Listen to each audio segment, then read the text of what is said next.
How Yii Framework improves website performance in Google search.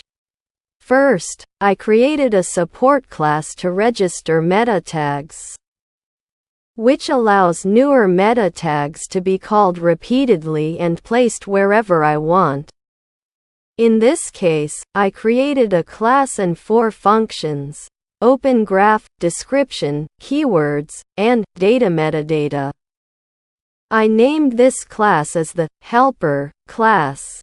Okay, let's see the code creation.